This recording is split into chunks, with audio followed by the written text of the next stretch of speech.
अस्सलाम वालेकुम गाइस, कैसे हैं आप सब। मैं हूं हावर इकबाल और आज की इस वीडियो में मैं आपको बताऊंगा कि आप अपने मोबाइल से यूट्यूब चैनल का नेम किस तरह से चेंज कर सकते हैं। ये मेरी वीडियो स्पेशल उन लोगों के लिए है जिन्होंने बिल्कुल न्यू यूट्यूब पे काम करना स्टार्ट किया है और मुझे उम्मीद है ये मेरी वीडियो उन सब लोगों के लिए बहुत हेल्पफुल होगी जिन्होंने यूट्यूब पे बिल्कुल न्यू काम स्टार्ट किया है। तो यूट्यूब चैनल का नाम चेंज करने के लिए आपने सबसे पहले अपने मोबाइल में यूट्यूब की एप्लीकेशन को ओपन कर देना है। अगर आपके पास YouTube की एप्लीकेशन नहीं है तो आप सिंपल प्ले स्टोर से इसको डाउनलोड कर सकते हैं। इसका लिंक मैं आपको अपनी इस वीडियो के डिस्क्रिप्शन में भी दे दूंगा।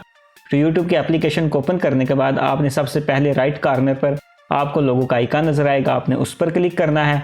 उस पर क्लिक करने के बाद आपने योर चैनल वाला जो बटन है उस पर क्लिक कर देना है। जब आप योर चैनल वाले बटन पर क्लिक करेंगे तो उसके बाद आपके सामने कुछ इस तरह से स्क्रीन आएगी। यहाँ पर आपने सिंपल एडिट चैनल वाला जो बटन है इस पर क्लिक कर देना है। जब आप इस पर क्लिक करेंगे तो इसके बाद सबसे पहले आपके सामने आपके चैनल का नाम आएगा। तो आपके चैनल के नाम के बिल्कुल सामने आपको एक पेंसिल का आइकन या पेंसिल का निशान नजर आएगा। आपने सिंपल उस पेंसिल के निशान पर क्लिक करना है। उस पर क्लिक करने के बाद आप अपने चैनल का जो नाम रखना चाहते हैं आप वो चैनल का नाम रख सकते हैं या चैनल का नाम चेंज कर सकते हैं। तो फॉर एग्जाम्पल मैं यहाँ पर लिखता हूँ बेसिक नॉलेज और इसके बाद मैं यहाँ पर ओके वाला जो बटन है इस पर क्लिक कर देता हूँ। तो इस तरह से मेरे यूट्यूब चैनल का जो नेम है वो चेंज हो जाएगा। तो आप भी सिंपल इसी तरीके से अपने यूट्यूब के चैनल का नाम जो है वो चेंज कर सकते हैं। तो ये थी मेरी आज की वीडियो। उम्मीद है आपको मेरी आज की वीडियो जरूर पसंद आई होगी। इस तरह की मज़ीद वीडियोस के लिए मेरे चैनल को जरूर सब्सक्राइब करें। तो चलो मिलते हैं अपनी नेक्स्ट वीडियो में, तब तक के लिए अल्लाह हाफिज़। दुआ में याद रखिएगा।